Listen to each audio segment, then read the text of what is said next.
Kung natuloy ang LeBron to GSW. Okay. Unang-una, buti hindi natuloy ang LeBron to GSW na yan dahil naku, mapapahamak talaga yung Warriors.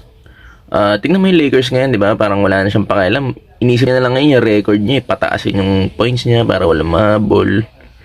Actually, points lang dahil depensa, wala naman depensa talaga si LeBron. Hindi ako hater ni LeBron pero mahalata nyo naman sa laro niya Nagwo-walk out.